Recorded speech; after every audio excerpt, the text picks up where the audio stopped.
Bases dropped on another round of soccer down here. It is a Thursday, therefore it is the Thursday Thoughts part of the week, and it's also the Thursday Power Hour. So we're with you for an hour because at noon Eastern time, for those of you that dig high school football, it is Hannah Gooden and myself over at the GPB Sports Facebook page, and it is countdown to kickoff. And so I have to change out of one Superman outfit and head into another.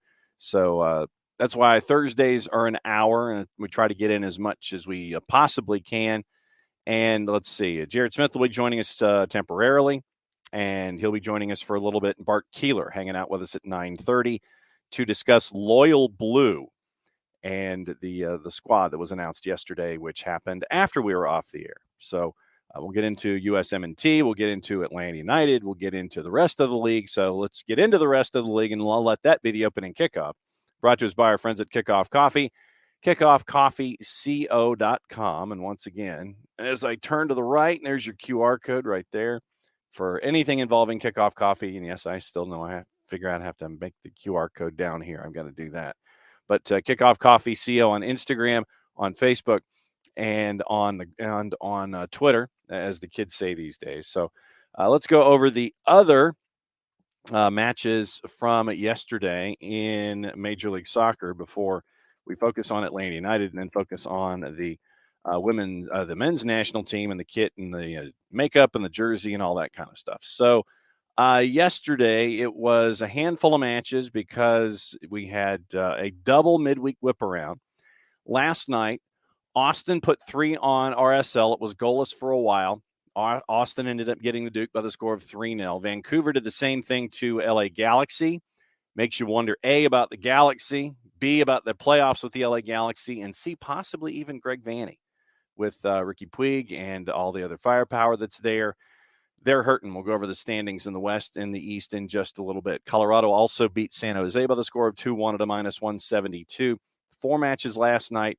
The Atlanta United match started after about 45 minutes. And yes, I will take the heat because Dylan Butler and I did discuss yesterday the notion that, why you're scheduling a match at 6 o'clock in the evening. Why? In Central Florida. Why?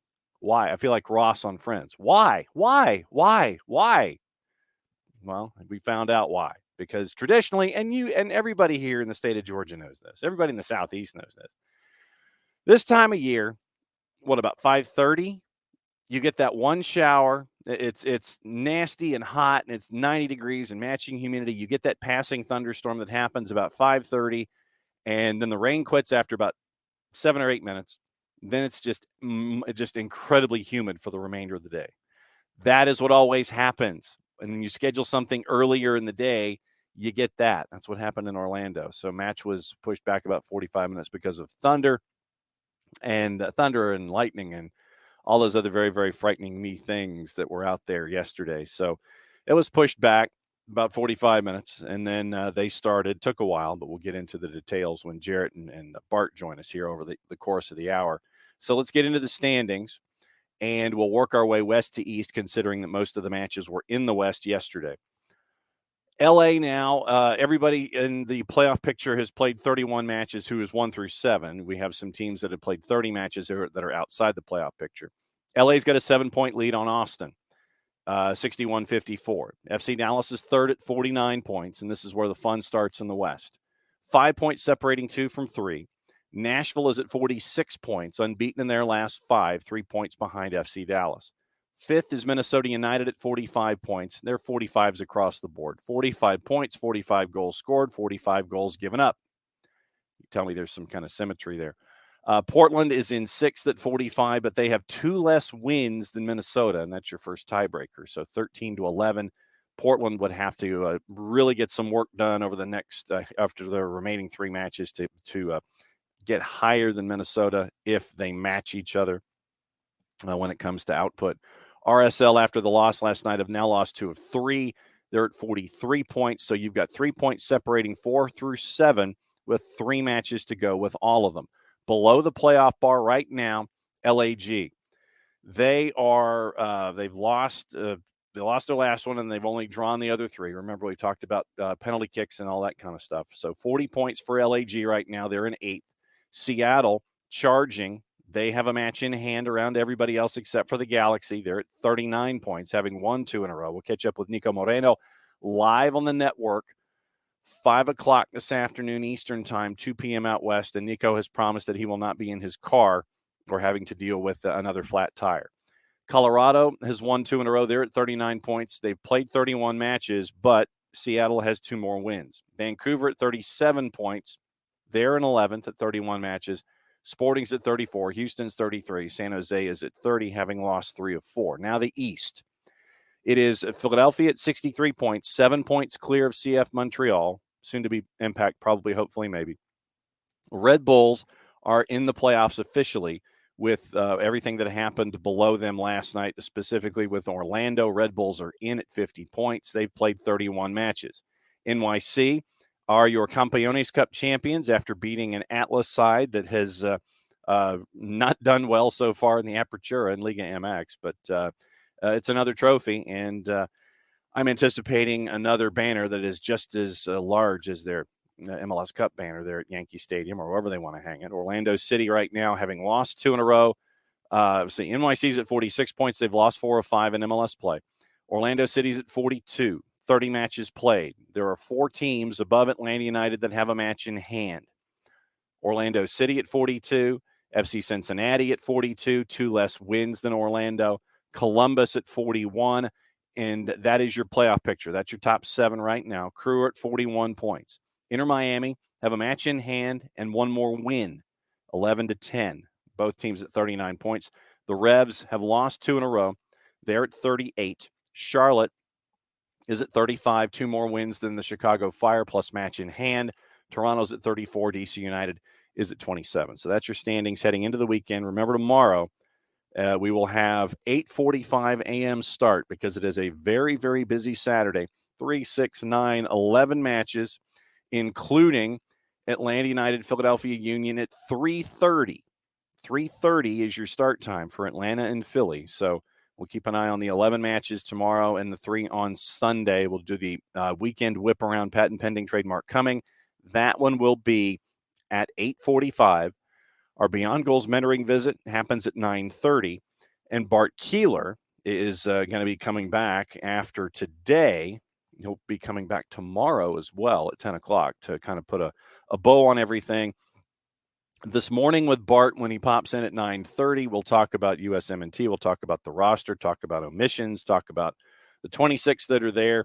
And as Greg Berhalter said, it may not necessarily be the 26 that he takes to Qatar, but we will find out what happens with that. So that is that's the rundown of today. Jarrett popping in briefly at some point. Power hour to get you to the top of the hour. Bart Keeler joining at 9:30. And I imagine we'll have a nice 3-way dance with the 3 of us discussing anything and everything. Let me go with the comments that you guys have. But before that, I guess I should say that the opening kickoff, once again, brought to us by our friends at Kickoff Coffee, kickoffcoffeeco.com. And here is the QR code for those of you watching on Twitch. Thanks to everybody that has been investing in Kickoff Coffee and buying your Kickoff Coffee to get your day started the way that Kickoff Coffee does. The boss likes the dark roasts. Let me know what you like when you purchase your Kickoff Coffee. Use the code SoccerDownHere15. Get 15% off of your purchase. Then they, in turn, will take 10% of their proceeds, reinvest them into the youth game. Very, very cool stuff that our friends at Kickoff Coffee do. KickoffCoffeeCO.com. All right, so let's get into all of y'all's, and that is second person plural, all of y'all's comments. Bam, where was this Atlanta team all season? Hey, take it right. I know. Injuries, and we've talked about it a lot, Bam. You know, injuries, continuity, all those kinds of things. And now you've got Thiago Almada, and we'll get into Thiago as a topic of conversation as well. Just ridiculously talented when it comes to Thiago Almada. Great win last night, Michael. You are correct. And Nick's, yes, it is a power hour. Ricky, yes, we will get into the U.S. kit. Ricky's words specifically about the kit, it is garbage. I think I'm saying that right, Ricky. Garbage. 2 separate syllables, and making sure that the emphasis is there. I actually like the Loyal Blue. The other one, the white one, I'm not a fan of, but for some reason, I guess, you know, give me a kit with drip or something like that, and I'm a sucker for it. Just ask me about what I think about the Forward Madison kits. Morning, Sean. Yeah, I mean, winning will do that, Kevsey, especially when you win the way that you do against the team that they were playing last night. You had those chances early with Luis Arujo and Andrew Gutman, and it was goalless heading into the break. And then all of a sudden, you get Thiago Almada and Gutman combining with the moment of brilliance that we're used to seeing when Thiago Almada it just seems like his brain expands and you see the imagination coming. And you get that kind of a moment and you hang on in the final 20 minutes. And so you get 3 points against your most hated rival. And or as Greg Garza refers to them as Orlando don't. And they didn't last night. So it's a big 3 points for Atlanta United. Knicks, RSL rotated heavily last night, keeping their powder dry for the weekend at home, I'm guessing. Matches in hand for the four in front of us hurts, especially who were playing this weekend. We could win out, still not make it. Yeah, this one's going to be I think that you still needed to come up with 9 points out of the 12. I think you did. And considering, and we can ask, Shooter what he thinks about New England. We'll know what his response is. And I know that tomorrow, if Rich is watching, we'll get Rich Ransom's thoughts on everything Philly with a handful of matches to go. And we'll see where it stands for them as they're chasing after Supporters Shield and home field all the way through. But right now, very confident bunch with Atlanta United. So we'll see what happens as they prepare for the 442 Diamond with Philadelphia coming to town on Saturday afternoon. Let's see. Sam Williamson, yes, OFYO. That is definitely the way that it has been. Airborne DJ, I'll have to go back and look. Did anyone else notice Almada pointing at the spot for Gutman to go to make the wall pass? I'll have to go back and look at that, but it wouldn't surprise me if you had that kind of orchestration. And I mean, there have been times where we've seen passes, we've seen folks call for passes to go to certain places this season. I remember Ronaldo Cisneros was calling for a pass, I think, from Thiago Almada, and the same thing happened. It sprung Cisneros for a goal. So yeah, I mean, if you're calling space and you're calling for activity to hit you at a certain point, wouldn't surprise me, Tom, if that was exactly what happened. Bam. SoccerforUS kid isn't too bad. So yeah, Bart, we'll get into it. Like I said, I'm a sucker for drip. Shiva, fighting, love to see it. Shows me they support the club, the coaching staff, and this mentality can do them well next year. Kefsey got to bury the chances, quality opportunities, and would make their life easier. And it would make their life easier late in games, or Roju, Gutman, etc. Shiva, that's the question. And Shiva's wondering what we have left in the tank for Saturday. It is the last game before the international window. So it's pretty much, what can you give me? And that everybody is going to sit there and raise their hand and sit there and go, yeah, I'm going to give you everything I got. A Gutman gut punch was kind of funny. Yeah. That's why Shiva says, that's why I like for us to play international break, not to jam these games at the end of the year. Have everything. And so Bam says you'll have everything in the tank. You'll have all of LAFC behind you guys. Can we just take the younger players? And Bam, can we have that? Just the younger LAFC players? Because we've been discussing about Bale and Vela and Chiellini. So can we have Chicho Arango, maybe the younger guys? Can we have them behind us? That younger energy? Yeah, I mean, right now this is where the physio staff is going to come in big, Shiva. It's going to be one of those where you sit there and it's like, all right, what are the numbers? What's the monitoring? What's the wear and tear? And this is going to be, this is where it's really going to be incumbent on the physio staff to sit there and monitor the players here in this recovery day today. Then tomorrow, it's probably just a couple of things, basic. Yeah, this is the 4-4-2. We've seen it a little while ago. Let's do this. Let's do this. Let's do this. And so we'll look at that and see what happens with Philly. It's going to be an interesting test case. It really is. Is Atlanta going to try to match them physically, or are they just going to try to absolutely run past them and maybe have an official who will call persistent infringement? Maybe have an official that will call when you're going down too easily and get the warranted yellow card for simulation. So those are the two things for me when it comes to Philadelphia. Nick's weird that Marcy's fallen off the map as he teamed Joseph, made Pineda mad and quiet. No, I don't think that's the case at all, Jason. I think that here's what we have to look at each and every time out. What starting 11 gives me the best chance to do what I think we need to do to win? Take it when you look at 11s and 18s, do this for me. Look at it on a game by game basis. Don't look at it as, okay, here's who's starting, here's who's in the 18, here's who's not. Don't go from the not.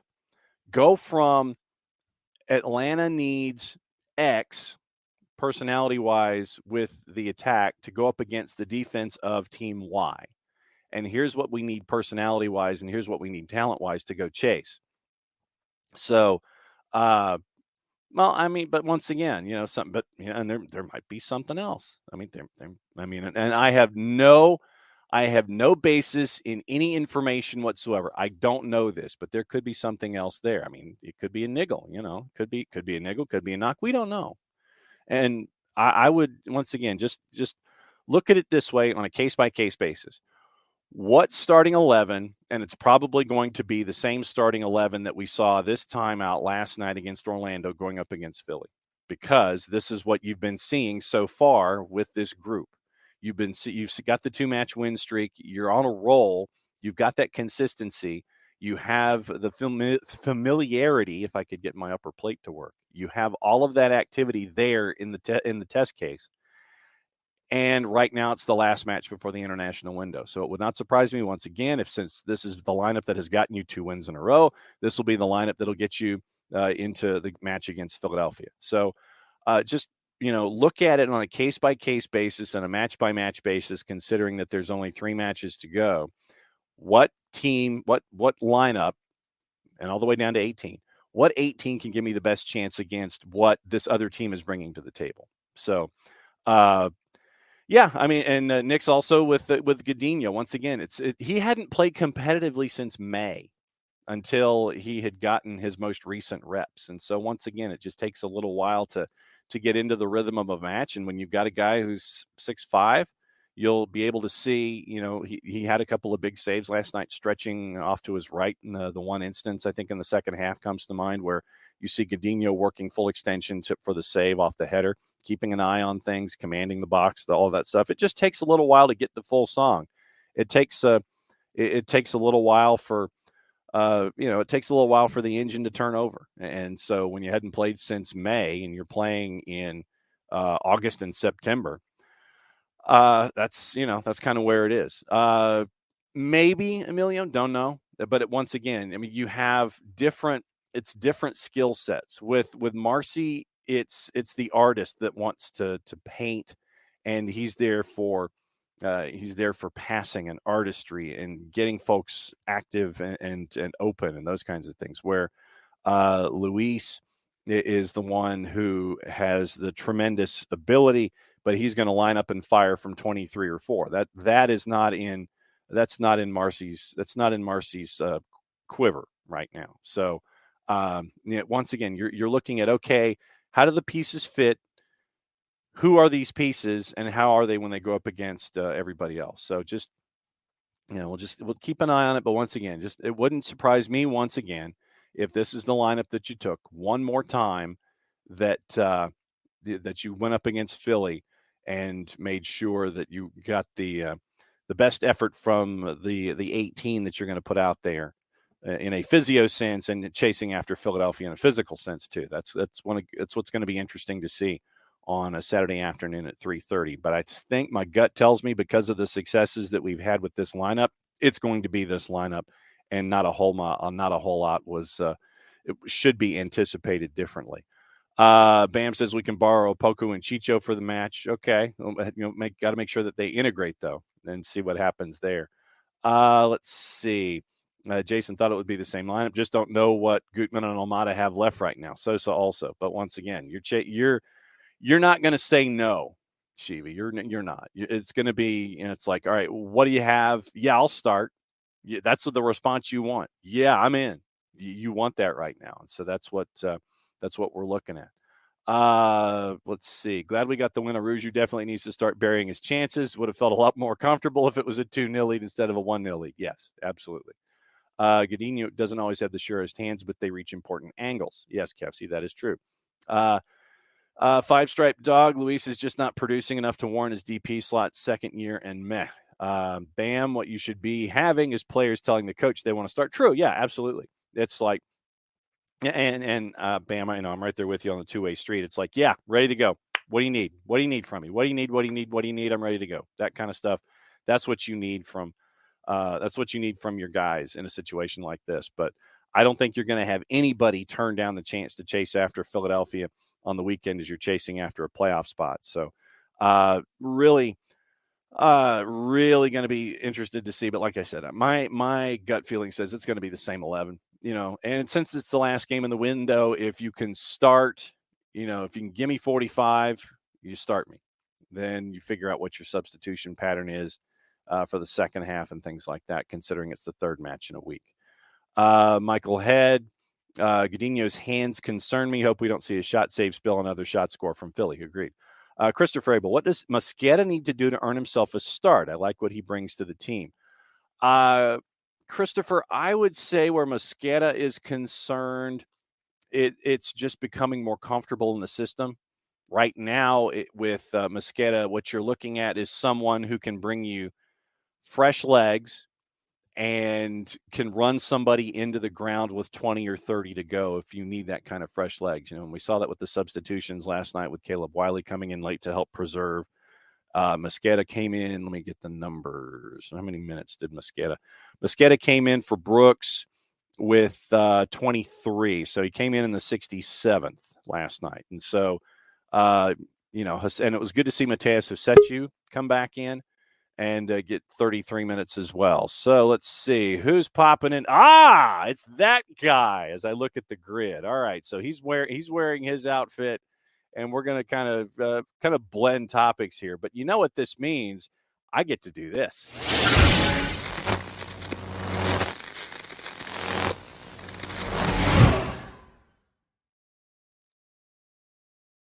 I'd like for that thing maybe to be a little quicker at the end. When the electricity ends, and then there's like that 3 seconds worth of pad after. It's like, when the electricity ends, just go ahead and pop. That's what I'm saying. Bart Keeler, hi. Quicker transitions, yeah. Quicker transitions like Atlanta United last night. Oh, switch your mic input. I'm hearing. There we go. Okay. There it is. Got to put the headset on this morning. Okay, so. Before we get into USMNT, I'm going to promote the fact that you're on the show. So I'm going to type a little bit while you filibuster and tell me what you thought about last night. Yeah, I think last night was a really good performance from the team. I think that this is a good example of Pineda and the squad taking more of a priority of actually winning games as opposed to playing philosophically beautiful soccer. I think that it was really frustrating during the doldrums of the season where we were so focused on possession and so focused on proper build-up play that when we didn't have the players to really execute that well, that we weren't getting results. It's weird that now that we're playing a style of play that's a little more conducive to the players that we have, very much conducive to the best player we have on the field in Thiago Almada, that we're seeing better results and better performances. Now, I still maintain that we have not beaten really good teams, but we did beat an Orlando City team that is in the hunt for the playoff spot. I mean, a hunt for a home playoff spot at that. Right. And that's a positive. But this was another example of when you see Atlanta United be a little less focused on possession. And that doesn't mean we don't want the ball. That just means we're not concerned with having the ball all the time. We're more likely to find ourselves in better scoring opportunities. And that was really the best part of last night. It's still fantastic to me that in what is objectively the worst season in Atlanta United history, Orlando didn't beat us. Even worse than MLS is back. I mean, I think this was we weren't. I mean, we'll see. But as I've said along, we're not making the playoffs. So not making the playoffs would qualify as the worst season in Atlanta United history. And Orlando didn't beat us. In fact, the only goal Orlando has scored on us is when they cheated and made the referee blow the whistle before Rocco was ready. So That it's insane that they if I'm Orlando, you have some good players, you have a really good manager in theory. You don't have fans in the stands, but you have a lot of other good things going on, and you can't even score a legit goal against Atlanta United. Man, that really sucks. Good thing that you had to play a USL team in US Open Cup. Otherwise, I don't think you'd be having anything to talk about this season. Nix has a question in the Twitch pitch, and I believe you've been to Exploria, so you would know Yes, that. multiple times. Nix is asking, is Orlando's field kind of narrow? It felt tighter than usual. I don't think it's. I think it is. It looks smaller on TV because the stands are very close. Yeah. There's not a lot of space both behind the field or on the side of the field. So I don't think it's narrower. I think it just feels that way because of the stadium being so tight. It might be like a yard or two shorter, like narrower than normal, but it's still very much within FIFA regulations. Otherwise, you wouldn't have World Cup qualifying matches there. Yeah. And I don't think the field is by any stretch like a significantly smaller size. It's just looks that way on TV. Yeah, I was going to say, you get your TV angles with the way that the cameras are positioned. Yeah, the camera is also very different. That camera angle at Exploria is a little different than other places. Yeah, it's offset and it's not flush with center line, and you have some slashes and some other spaces and things like that are laid out that way. All right, so the main reason that we brought you on this morning is to discuss a group of folks that were named yesterday after we were off the air. And I want to go position group by position group as we kind of analyze everything. But first and foremost, now that you've had almost 24 hours to think about it, what's your 30,000 foot view of the 26 that have been assembled as of right now as a group? So I think the first thing to very much state is this is not the 26 going to Qatar. I've seen some people think that for some reason. This will influence that heavily, but this is not the 26 going to Qatar. Overall, this roster is pretty darn good. But I do think that this is Greg Berhalter giving some last chances to some guys who haven't necessarily been performing at the level he would want them to perform at before he has to make final decisions. So this camp is both about World Cup prep, but also some final chances for some guys. But this is the group that he has assembled to play his system. And that's kind of been his thing since he took over, but very much especially since we saw the 2021 Nations League, where he was very focused on getting his team, his group of players in to play the style of play he wants to play. And this is a very good example of that. And so I don't think there were some people complaining about certain players not being in or whatever. I think those were just Twitter takes being, exacerbated by the fact that people are probably just anxious for a World Cup and probably upset knowing that they were about to drop USMNT uniforms that are trash. So, I think they were a little anxious, but if you have really strong feelings about this roster, especially negatively, I have questions about your sanity. So, for the record, Michael Head has dropped in that Exploria is 120 by 75 and Wembley is 115 by 70. There you go. Yeah. So it's about the same size as that. It's actually longer, which I've always noticed it's a little bit longer. So maybe that's why you think it's narrow, is because it is long, but it's not as wide. Well, it's wider, but it's not proportionally not as wide. So. It's the horizontal stripes make you look thinner, basically. Right. Okay. Just checking. They don't, John. That's what we. Oh, I'm so glad you married well. you ain't kidding, brother. All right, let's go group by group. Actually, tell you what, before we go group by group, since you mentioned it, like I said, I admitted I'm a sucker for drip, and I will go to Forward Madison's website, and I will probably buy more kits than the average bear. So you're not a fan of the Loyal Blue. I'm not a fan of the white because I'm just not. But the Loyal Blue I would like more than the white. So I am a stickler for this is my philosophy on especially international uniforms, is I think your World Cup uniforms need to be identifiably American. They need to be the specific colors that you would see on the US flag.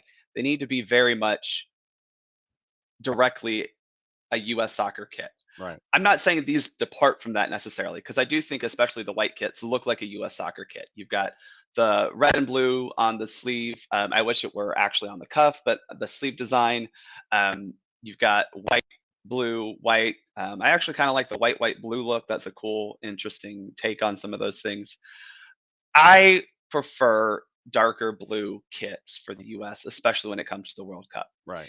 I think had this dropped in 2019 when we weren't going to a World Cup, I would not have been as disheartened by them. But because this is what the team will be wearing at the World Cup, it does not feel very inspiringly badass, if that makes Yeah, sense. no, because when you want to walk into the stadium that is ill suited to have fans in Qatar, Right. as they're sitting there wondering where they can't get their Pepsi and can't get their beer and are standing outside in 95-degree heat and Yeah. matching humidity, you want to at least have something that's satisfying about your fan experience. And if you Right. sit there and you're looking at the kit and you're going, man, I invested all this money Yeah. to live in a yurt in the middle of the desert for a couple of weeks. It's not very fulfilling. Yeah. So for the episode of Soccer for Us, it's going to be dropping tomorrow, hopefully. There you go. I interviewed a guy who goes by US Keeper on Twitter, and he has done extensive research into the history of US men's national team kits going back from like 1916, right, or 1913 even when it started. Okay. Also Crest history, which is really cool.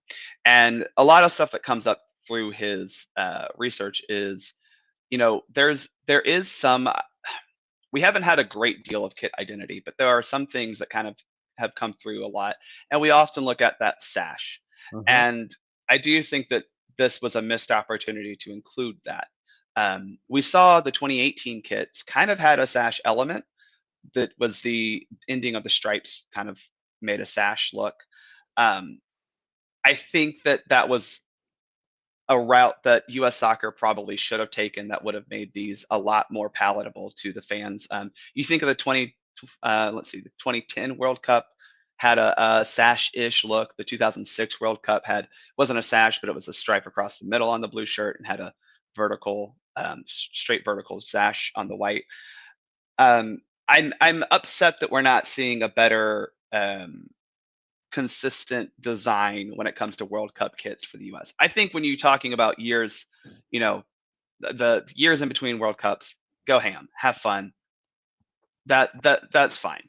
But when it comes to a World Cup, you want to have something very iconic. I do like the whites kind of continue a little bit the 2019 US Women's World Cup kits where they had the white shirt and blue and red on the sleeve. I think that's a nice continuation.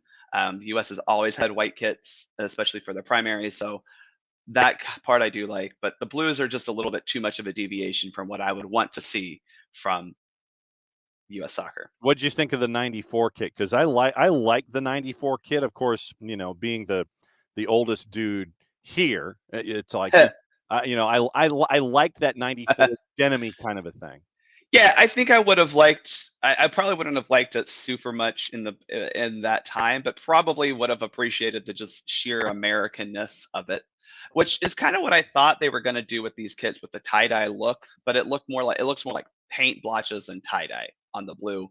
And the rumored, I don't think they released it today, but the kind of leaked warm up kit is very similar, where it's white with blue and almost pink, but red paint blotches over it. And I think tie-dye could have been an interesting approach to a kit, definitely an American type of thing that we always associate with.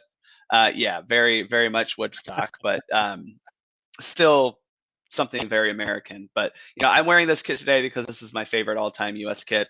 I love the red and blue stripes. Obviously, you got the stars on the sleeves. There you go.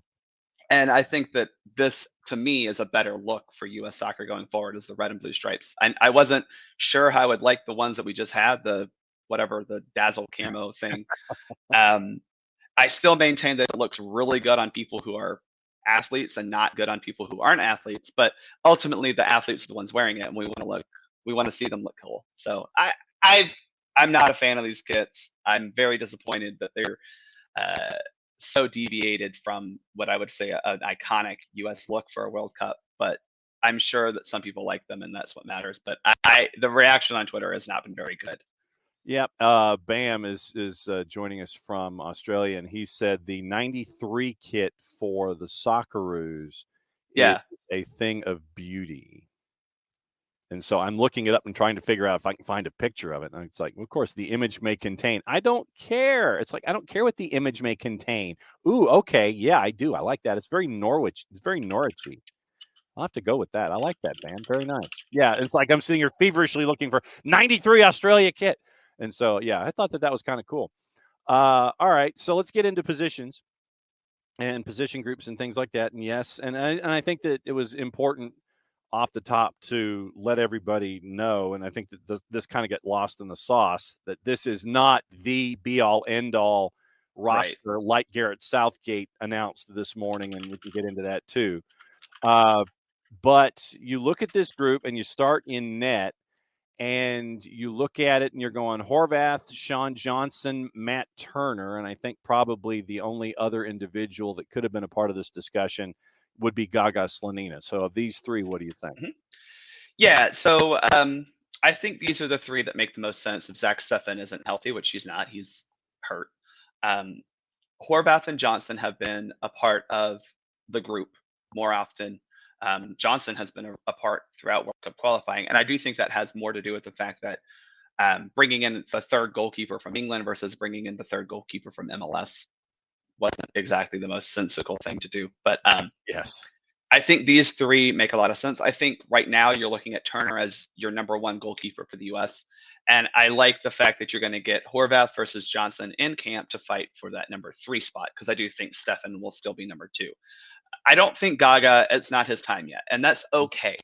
It's okay that an 18-year-old goalkeeper who has just a handful of, not even a handful, 2 years of professional experience, who still has a lot of developing, and who still has not become the complete and full version of himself, is not going to be included in either this camp or the World Cup. That is okay. It's fine. He's 18. Okay. Yeah. Yeah. It's like I can. Okay. Okay. It's okay. He will have plenty of time after this World Cup to become the next great U.S. men's national team goalkeeper. But you're looking at a guy in Ethan Horvath who has been playing in Europe for a very long time. At one point was playing in European competition, continental competition, now playing and starting for a championship team, doing very well. You're looking at another guy in Sean Johnson, who one is from Georgia, so that means more than Gaga Slonina, sorry. Look what high school represent, brother. Yeah. And then, but also is a reigning MLS Cup winning goalkeeper and now a Campeones Cup winning goalkeeper, and has been a very solid, good to great goalkeeper in MLS for 10 years. Mm-hmm. And to me, that it just weighs more than a guy who is 18 and playing pretty well right now, but is still not a fully developed goalkeeper, which Sean Johnson is. And to me, that matters. Jason, I know Steffen is Greg's favorite. I get it. I think at this point you can't. If Greg starts Zach Steffen in the World Cup, he has no statistical evidence or no current form to base that off of, and it will not go well. Matt Turner is the best goalkeeper playing right now for the U.S. He is the best option for the U.S. to win games, and I will stand by that. He's your best shot stopper, and that's what matters ultimately as a goalkeeper. All right, so let's move forward one line here with 9 defenders in, and we'll take them alphabetically. And this is this way. I say alphabetically that way. I'm not sitting here and ranking them 1 through 9. Reggie Cannon, CCV, Serginho Dest, Aaron Long, Chris Richards, Joe Scally, Sam Vines, DeAndre Yedlin, Walker Zimmerman. Not in the group currently, Tim Ream, John Brooks, Shaq Moore. And Greg Berhalter admitted that Shaq Moore was a difficult decision, like his 1v1 defending, playing well for Nashville. opted for other players, keeping an eye on Miazga, McKenzie, James Sands, and EPB. What do you think about this group? So this group, I think, is pretty good. There's one or two, I don't want to say issues, but like there's one or two players that I don't think should be going to Qatar. The first one is Sam Vines. I like Sam Vines a lot. I think he's done a really good job this season in Belgium with Royal Antwerp. Yeah. But he's only in this camp because Jedi Robinson is hurt. Mm-hmm. I'm really hoping Joe Scally has a good camp because he has a potential to be on that plane to Qatar because of his ability to be a very, very good right back, but also swing to that left side and be a very solid left back as well. That would be the ideal for me is that Joe Scally cements himself as a guy that Berhalter can trust to bring to Qatar because in my opinion, you can't have Serginho Dest be your backup left back in Qatar. That's not a recipe for success. You do need to have an actual backup left back. And with a 26-person roster, there's no reason to not bring a true left back as your backup. But that said, James Sands, I keep going to James Sands. We'll talk about him in a second. Yeah. That said, Sam Vines could very well have a really good camp and press Berhalter and say, I'm your backup left back. He's played pretty darn well in Belgium this year and has been there for a full season now. So he kind of looks like he's got his feet under him. I'm still not a fan of Aaron Long on this national team. I know that Greg Berhalter has a love affair with Aaron Long, and I know that Aaron Long was really, really good until he got hurt. Right. And the reality is he has not been at that level since he got hurt. And this is the unfortunate side of injuries when it comes to athletes, since they can alter your career. They can alter the trajectory of your career. And Aaron Long was a very good, most likely starting center back for the United States before he got injured. And now he has not recovered to the speed of play that he needs to. And I'm not saying he himself is not fast, but there's a difference between being fast and being able to play fast. Right. And I don't think he's at that point yet. He's had some blunders in MLS this season. Granted, he's still a very good set piece attacking player. We also haven't proven as a team to be able to deliver a good set piece yet. So that's not something that matters at this point in time. But I do think that I would have preferred a guy like Eric Palmer Brown to be in this camp because I think he provides a more well-rounded player at center back. He can do all the things that Aaron Long does defensively. He's not as experienced as Long, but he's still a very good player. He's been playing in the French league for a couple of years now, played in Austria before that. He's had a lot of good experience in Europe playing at a very high level. And I think he offers more than what Aaron Long can. But I also understand that Aaron Long is seen by Greg as some like most important, like almost, demigod type figure. He's a touchstone for the roster in the locker room. And Greg cares about that a lot of times more than he does actual talent. And that doesn't, that I'm not saying that Long is terrible. I'm just saying that a lot of times Greg does prefer who he trusts versus who's better, going back to that Stefan versus Turner debate. Yes, and we've seen that. But I don't think there's any other center backs that are absolutely missing. James Sands has not been great for Rangers. We'll talk about another Rangers player who has been good in a little bit. There you go. But Sands has not been fantastic for Rangers. And there's really no other center back that like jumps out that should be there. I understand the Shaq Moore thing. I personally think that you're looking at DeAndre Yedlin is for sure going to Qatar. He's the only person who would have World Cup experience because, to his credit, he's consistent about it. But Greg Berhalter just doesn't see John Brooks as a player in his system, or Tim Ream for that matter. Yeah. And so that means Yedlin would be the only player who would have World Cup experience, and that is valuable. So you're looking at like Scally or Cannon as that backup right back position, maybe. Cannon's been a weird player to figure out since he went over to Europe. Hasn't quite worked out the way that we wanted it to for him.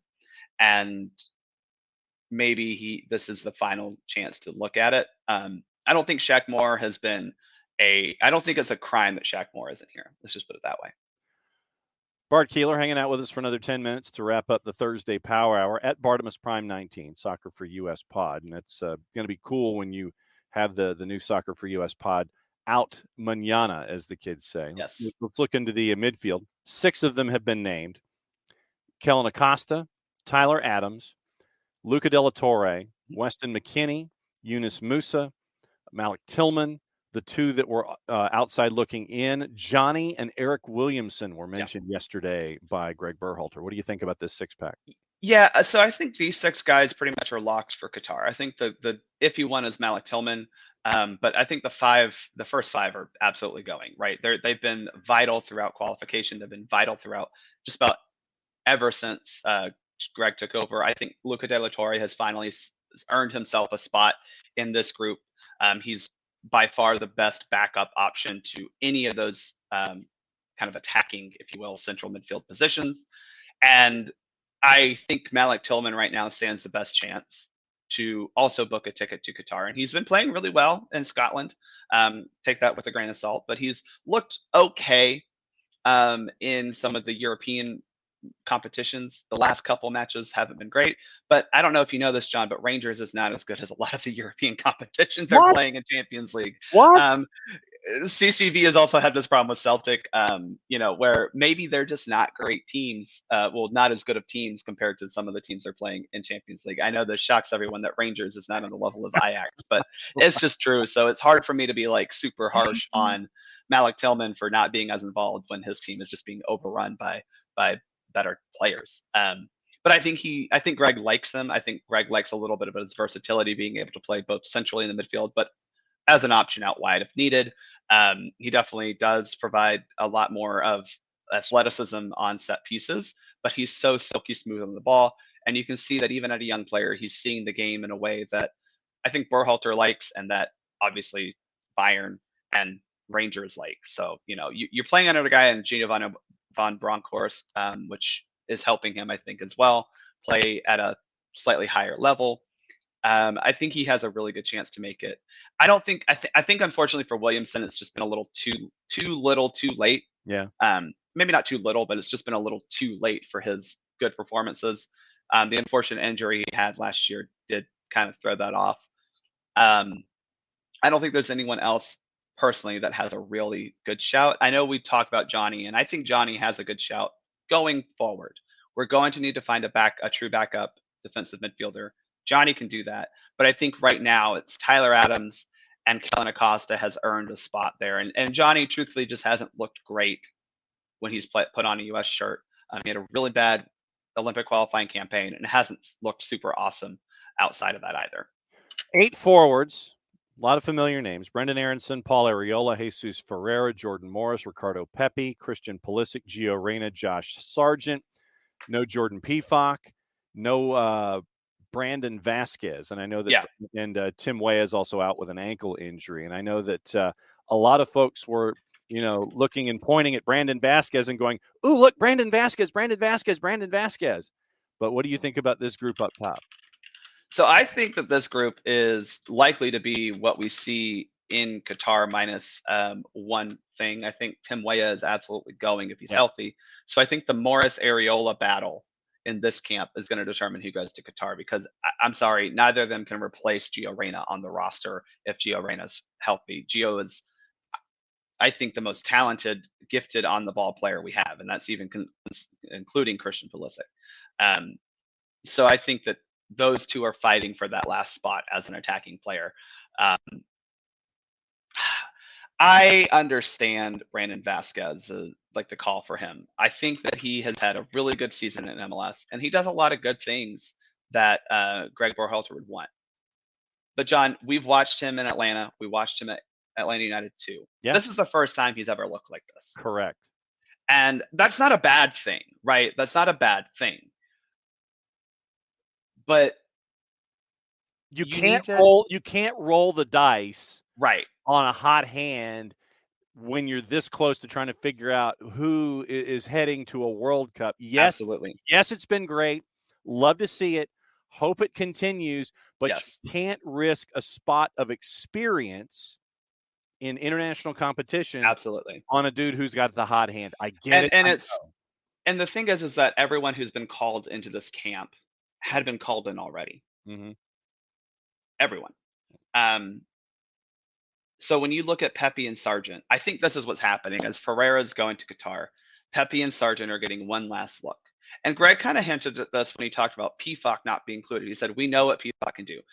little bit of I don't love that he's not in this camp, but I understand he kind of had a knock that he recovered from. He did play over the weekend, but it's not the worst thing that PFOC isn't here to allow Pepe and Sargent, because Greg was only going to bring three forwards. He was only ever going to bring 26 into this camp. Allow Pepe and Sargent to get their final tryouts, if you will. Right. Sargent especially needed to be in because he has actually had a really good start to the season for Norwich. Funny how playing at a competition level consistent with your development level makes you look like a decent player. We're seeing a little bit of that with Pepe now that he's not at Augsburg, going to Groningen, and he's already registered an assist, even though he's only appeared like twice. So that is a positive. But I think they're battling for the number 2 striker spot. And I really, truly believe that PFOC, unless Pepe and Sargent both just wow Berhalter, I think PFOC is going as that 3rd striker. And that's where, to me, the battle was between Vasquez and PFOC, because they are both the hot hand goal scorer, which, by the way, so is Ferreira. But Pepe and Vasquez were that hot-handed goal scorer. And to be quite honest, PFOC has just done it more frequently for longer. Right. He had really good seasons in the Swiss League, which is why he ended up getting that call up last year. And he's had a really good start to the Bundesliga, playing for the best team right now in Bundesliga. So I understand that we all wanted Brandon Vasquez as the guy who formerly played for Atlanta United, but it's also revisionist history, because I've seen a lot of Atlanta United fans say, well, why don't we keep Vasquez? Because he wasn't good. Sorry, he just wasn't at this level. He had no indication he would be at this level when he was at Atlanta United. So we let him go to FC Cincinnati because it wasn't that big of a deal then. And he's had a really good season. If he continues to have a good season, you've got a Gold Cup next summer, right? And the other thing is Pepe, Sargent, Ferreira, and Vasquez, and even PFOC to an extent, but all 4 of those guys are under the age of like 23. Yeah. Right? They've got long careers ahead of them. 2026 is 4 years away. All 4 of those guys are still going to be battling for the starting striker spot for the U.S. men's national team 4 years from now. And they're going to have more people behind them as guys like Florian Balogun maybe come into the mix, or just other young attackers come into the mix. So it's okay that Vasquez isn't here.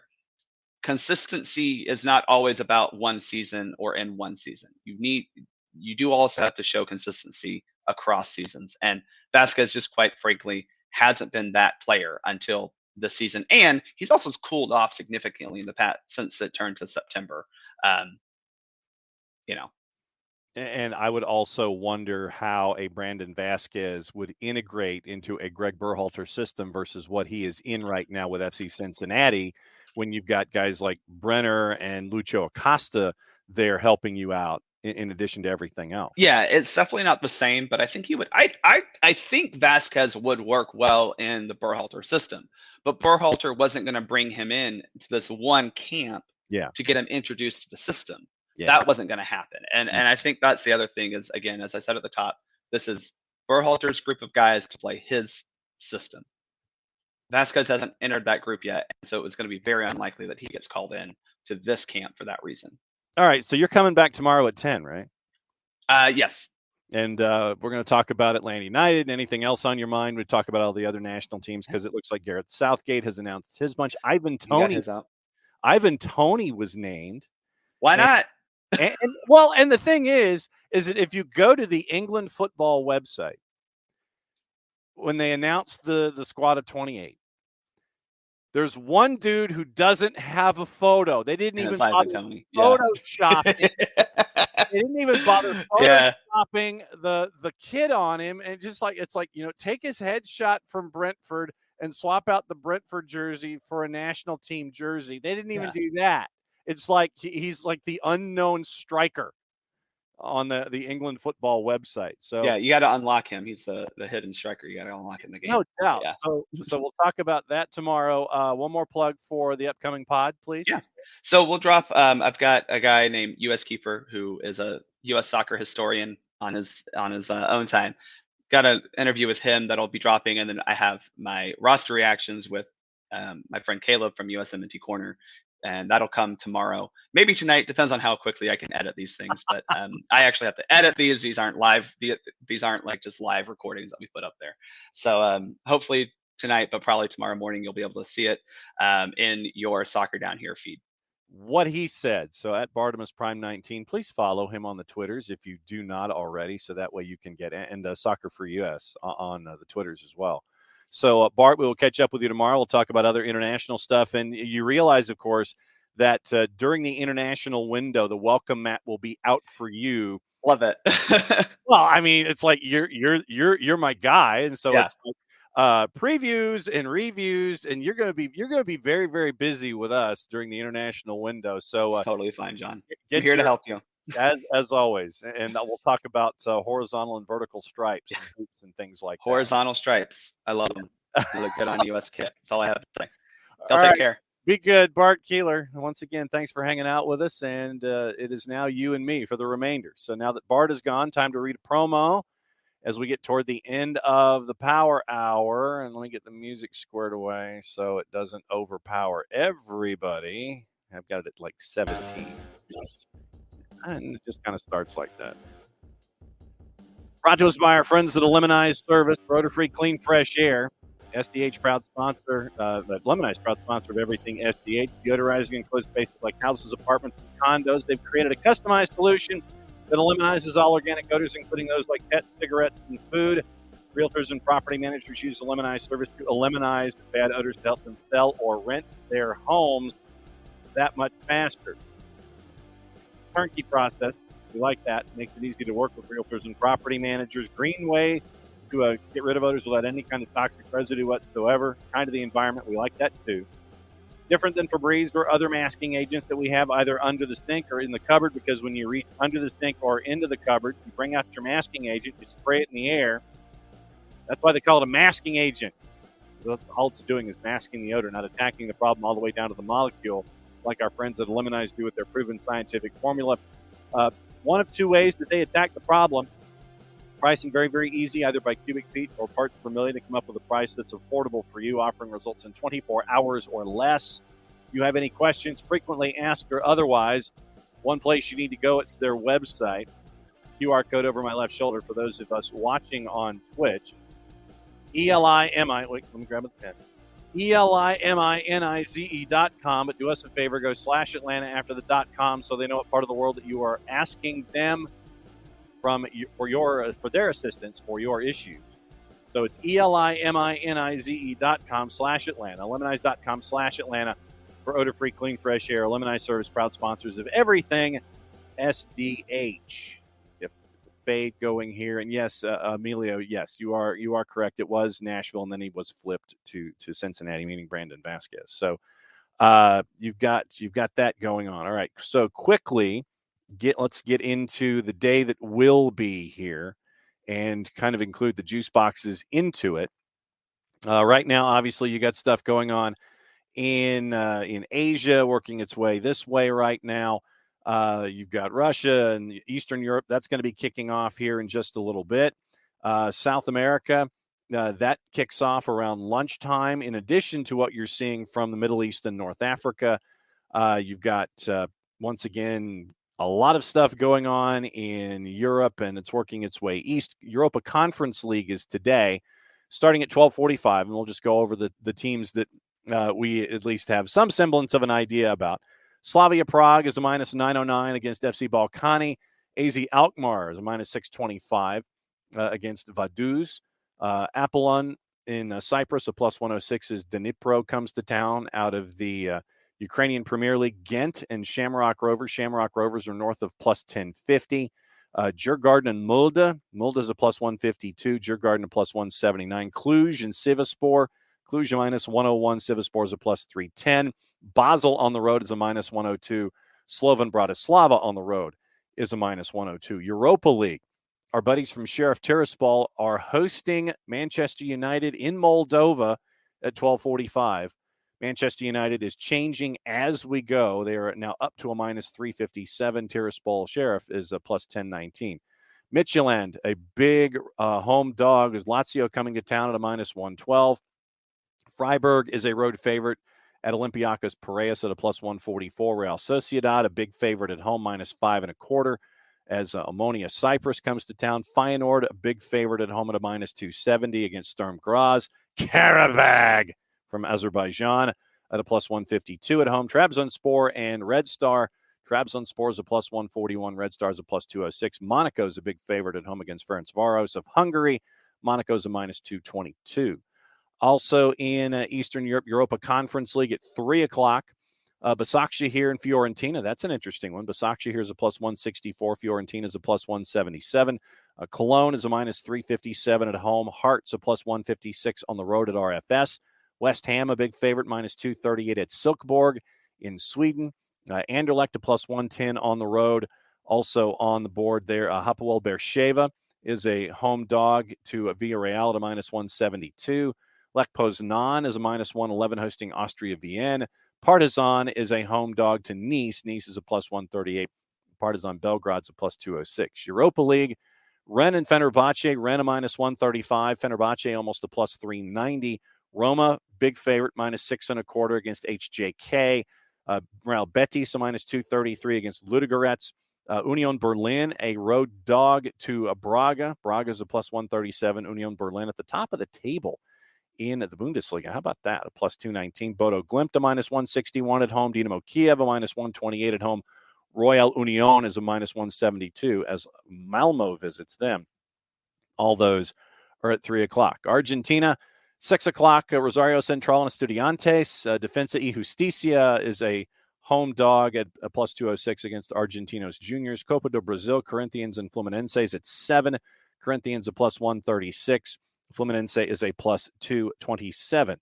No, Michael, that's I could definitely go with that. I would rather mention Ukrainian sides more than anything else. No contrarian business about that whatsoever. Let's see. Ecuador and Uruguay. Liga MX is at 8 o'clock. Cruz Azul and Club Leon. Cruz Azul a plus 137. Leon's a plus 186. And we can also wish, Michael, that all those teams just lose and get blown out. CONCACAF League, Herediano, our friends there playing Real España from Honduras. Herediano at home is a minus 116. Real España is a plus 290. And your draw is a plus 241. Copa Argentina, Vélez Sarsfield at 810, hosting Independiente at a plus 135. Independiente is a plus 2.25. Your draw is a plus 192. Liga Profesional in Argentina, Atletico Tucumán and Talleres. Tucumán is a plus 119 at home. Gimnasia and Arsenal Sarandi. Gimnasia is a plus 116 at home. Colombia, America de Cali, and Pereira are going at it at 9:05 Eastern. America de Cali is a minus 111 at home. Liga Expansión in Liga MX is at 10, and CONCACAF League wraps it up at 10:15. Olympia and Dirianjan out of Nicaragua. Olympia is a minus 385. Dirianjan is a plus 9.25, and your 90-minute draw is a plus 411. All right, viewing things, and that's what we like to do. We like to view things. So here's your soccer on TV for today. As we get through a lot of college soccer, ACC Network has a college women's doubleheader. Longhorn Network has Texas at 7 o'clock. SEC Network has South Carolina and Alabama at 7 o'clock. Gold TV, and if you don't have Gold TV through your normal subscriptions, go to Fanatiz, fntz.co/soccer down here. Uruguayan Primera at 2:30. Tuda NA has Europa League at 12:45 and 3. It is Sheriff and Manchester United, followed by Arsenal and PSV. Unimas is simulcasting the Arsenal match at 3 o'clock. Men's and women's soccer all over the place on ESPN Plus, starting at 2 o'clock in the afternoon. Paramount Plus has Europa League all over the place. So if you don't subscribe to Paramount Plus, you can watch Europa League there as well. They've got practically every match in Europa League and Europa Conference League up and running. Then they have the Argentina Primera doubleheader at 6 o'clock, doubleheader at 8:30. VIX and VIX Plus have the same action in Europa League and Europa Conference League all across the board. So that is your viewing habits for your Thursday. Morning Dawn Star. We are about to wrap things up here and let you know what's going on tomorrow. So tomorrow, once again, 8:45 start. And that is so we can get in the weekend whip around patent pending trademark coming at up to 9:30. 9:30 is when we have our visit from Beyond Goals Mentoring. I think it's Greg Garza's turn. And as we heard with Bart Keeler, Bart's going to rejoin us at 10 o'clock. We'll talk about other national teams, and we'll talk about Atlanta United. We'll talk about all the other stuff. Jarrett was having technical issues today, and so hopefully the Gremlins will leave him alone, and he can come back with us on Friday, and we'll go from there. Later today, noon Eastern, the high school football version of me will be on the GPB Sports Facebook page with Hannah Gooden, and we will go over everything that you need to know when it comes to the world of high school football in a half hour and get you ready for lunch as well. And we want to know what you're having for lunch. Nico Moreno will be on the network at 5 o'clock. So 5 o'clock Eastern, Thursdays with Nico. He should be on his third cup of coffee by then. And we will go over everything from a Western perspective in Major League Soccer and work our way east. And maybe we'll even talk some Seattle Seahawks and what happened as the Denver Broncos came to town. So we'll talk about that too. Let's see. Anything else on the board? Oh, Roger Federer retired today. So Bam let us know about that. So Roger Federer is retiring after the Laver Cup. And so a hell of a career for Roger Federer. And so we're losing Roger Federer from tennis. And sadly, I don't think that Rafa Nadal is far behind. And so we'll be losing two of the greats in the sport here in very short order. Great work by Rafa Nadal this season in the major tournaments. And Roger Federer retiring from tennis today after a long and storied career as one of the best the sport has ever seen. So that's your Power Hour, and we will be back at it tomorrow at 8:45, and we will let the weekend roll because there's going to be a lot to talk about. 3:30 Saturday afternoon, Atlanta United and Philadelphia Union. It's going to be massively important. It's going to be a big challenge for Atlanta United as they chase after that final playoff spot. 2 points out, 3 matches to go. So on behalf of everybody here at SDH, also keep an ear out for the SoccerforUS pod with Bart Keeler and everything that's on his mind. We'll be back with you tomorrow at 8:45. Play it safe, everybody. Mucha plata, y'all. And since it's the end of the show, I get to do this. Or maybe the outro instead of the intro. Hit the right button once or twice, then maybe I'll actually get this right sooner or later. But I get to do this because it's the end of the show.